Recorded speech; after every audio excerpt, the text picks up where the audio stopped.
Nous allons parler aujourd'hui des vins d'aujourd'hui et les vins de demain potentiels et quelles sont les pistes de résilience possibles puisque nous avons un e-learning et une formation en ligne accessible donc de partout en France derrière votre ordinateur concernant cette problématique et ce sujet. Et aujourd'hui, nous allons recueillir le témoignage donc d'André Quenard, domaine de la Gerbelle, qui est sur l'appellation Chignin et qui va nous parler du projet de vitiforesterie qui est mise en place par l'ensemble des vignerons de cette commune. Et donc on est sur un projet global qui voit beaucoup plus grand et qui permet, qui est une des voies de résilience possible et d'adaptation vis-à-vis des effets et de ce qui se passe sur le climat aujourd'hui. Voilà. Donc bonjour André Quenard du domaine de la Gerbelle. Je suis contente de vous accueillir aujourd'hui pour discuter du thème de la vitiforesterie. Est-ce que vous Bonjour. pouvez commencer par nous parler donc brièvement de votre appellation? Nous travaillons sur Chignin, donc en appellation vin de Savoie. Donc c'est une appellation globale qui fait à peu près 2000 hectares. Chignin représente 200 hectares sur les 2000, donc c'est tout petit en fait. Et c'est une appellation qui produit des vins blancs, des vins rouges, des effervescents. D'accord, super. Et alors sur le thème de la vitiforesterie au sens large, qu'est-ce qui a motivé la réflexion globale entre vous? Alors c'est parti en fait enfin de quelque chose de très bizarre. En fait, on a lancé une formation par rapport à des échos qu'on avait eus. On a lancé une formation sur avec ça doit être Arbre et Paysage 32, je crois, je sais plus l'association. Enfin, ça nous permettait d'avoir des intervenants de qualité sur à la fois les couverts végétaux, l'agroforesterie et ainsi de suite.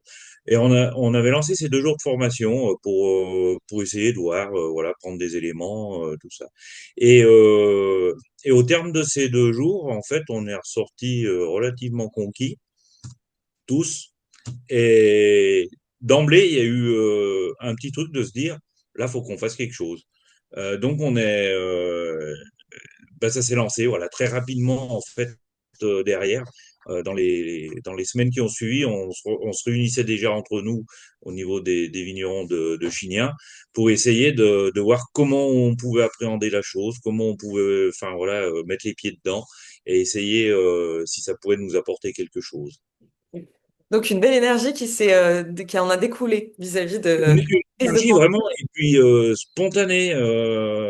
Pendant la formation, voilà, on a tous accroché en fait.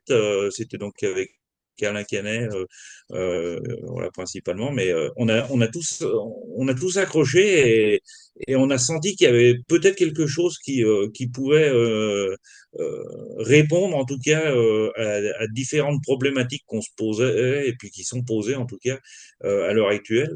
Et alors on a dit, pendant que le fer est chaud, faut le battre, faut pas attendre. Le- Je vois. Et alors donc j'allais vous poser la question, qu'est-ce qui est à l'origine de cette démarche? Donc c'est vous, les vignerons, qui vous êtes emparés du sujet. Est-ce que ça a été aussi... voilà. On s'est concerté un ou deux collègues là, en l'occurrence avec Didier Berthollier, et puis voilà un ou deux comme ça, à se dire qu'est-ce qu'on pourrait trouver qui pourrait voilà lancer enfin sur ce type de formation. Et donc en fait on a initié un petit peu le démarrage et puis après on s'est retrouvé pratiquement l'ensemble des vignerons de Chiniens autour de la table à se dire voilà qu'est-ce qu'on pourrait faire et surtout après on a pris on s'est rien imposé en fait. On a enfin on va dire la personne pouvait très bien venir avec nous, ne pas être dans le groupe, revenir après. On s'est rien imposé, que ce soit ce qu'on allait faire, que ce que la personne faisait. On voulait pas qu'il y ait une contrainte de technique sur quelque chose qui fasse que une personne ne s'engage pas. L'objectif, c'était que chacun vienne avec son projet. Donc, on a demandé aux gens, à chacun de réfléchir à ce qu'il souhaitait, ce qu'il voulait, et quelque part, on a dit oui à tout. Parce que c'était vraiment l'objectif, Donc que tout le monde soit présent. ce que je comprends, c'est qu'il y a eu de la tolérance et aussi le fait d'être ouvert aux autres et de se dire chacun avancera à son propre rythme et ce sera bien pour l'ensemble de l'appellation. Voilà, quel que soit en fait le rythme des personnes, l'avantage c'est que si chacun avance à son rythme, forcément ça sera bien fait. Plutôt que avancer sur un rythme donné et des fois louper quelque chose et qu'il y a un échec et qu'après la personne se retire du groupe.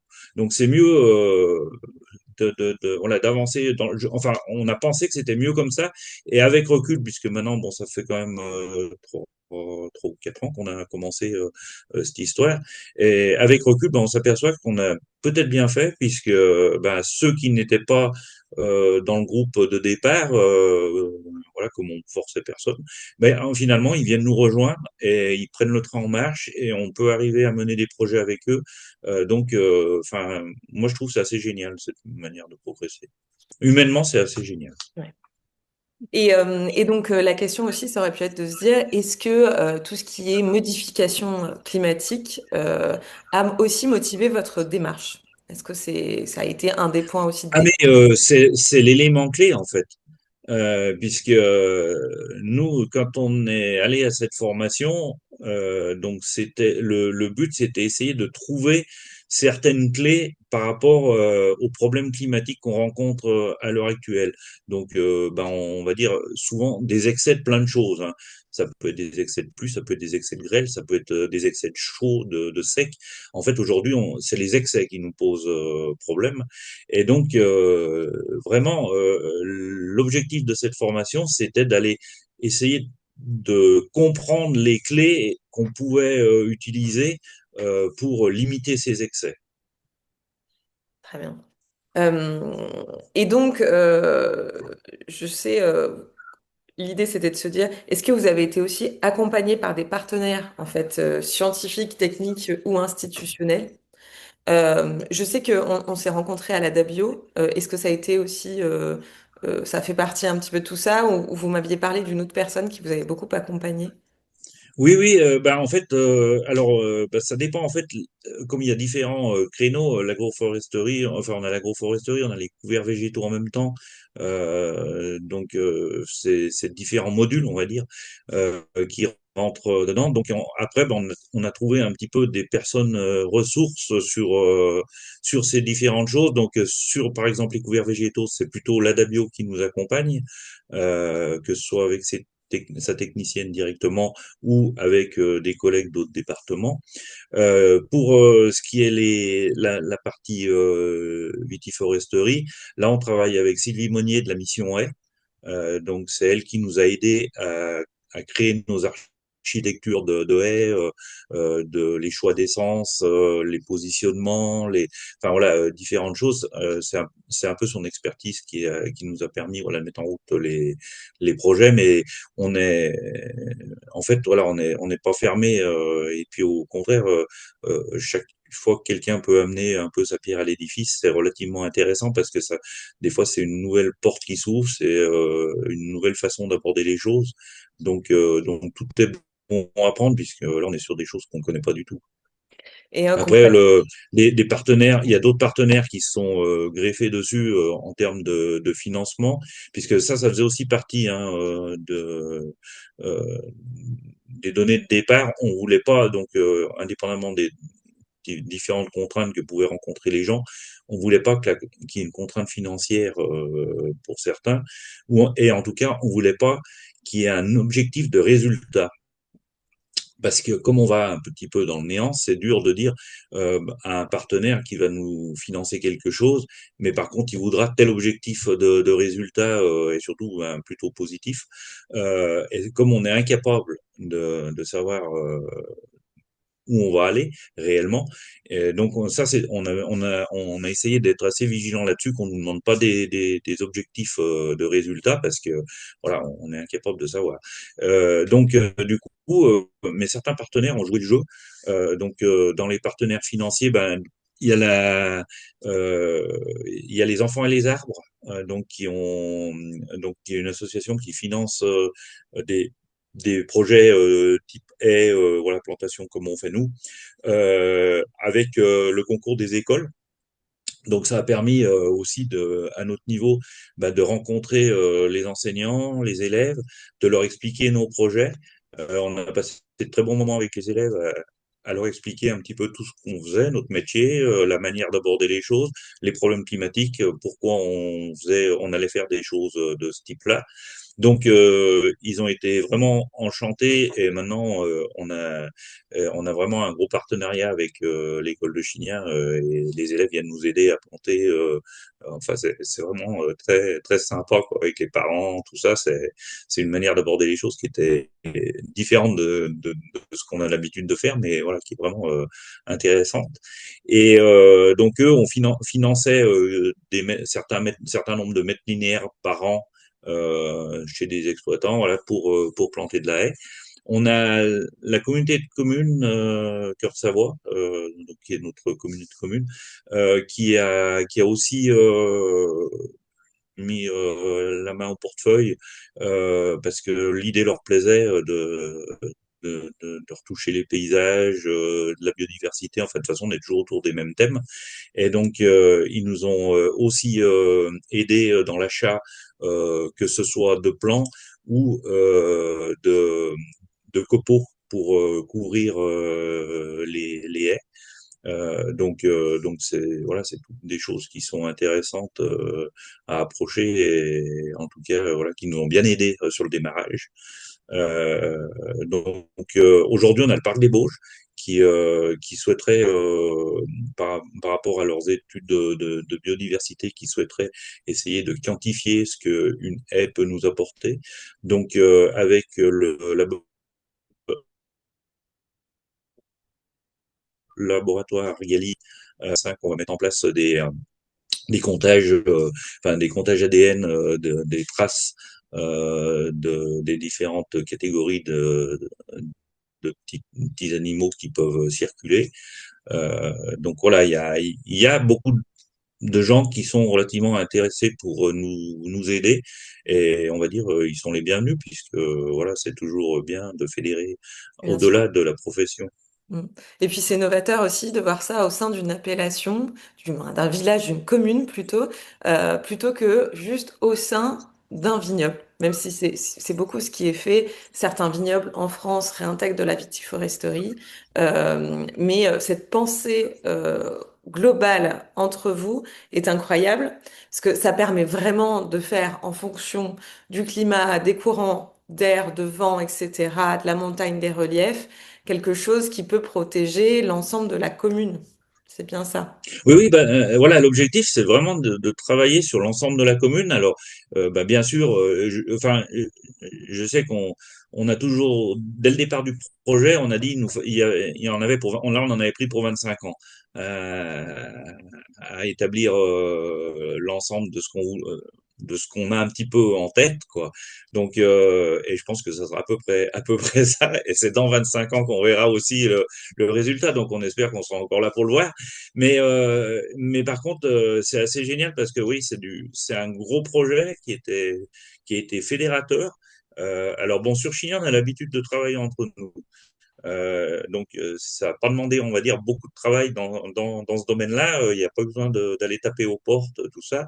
À partir du moment où le projet est sorti, les gens sont venus, et voilà, ça s'est fait naturellement, comme on a l'habitude de faire les choses. Et ça, c'est relativement intéressant, et je pense on est une commune qui est vraiment particulière dans ce domaine-là, parce qu'on a vite fait de trouver un paquet d'énergie autour de nous pour avancer et en tout cas aller un peu tous dans le même sens. Et ça, c'est pas mal comme concept. Super. Et donc concrètement, vous avez commencé à planter quand? Donc là, on en est à 2025, c'était la 3 4e année de plantation. Donc c'est trop tôt Euh, pour vous demander s'il y a des effets visibles. Alors voilà. effectivement, voilà. Effectivement, vous m'avez parlé du fait que vous allez être accompagné pendant 2 ans sur une étude. Oui. Oui.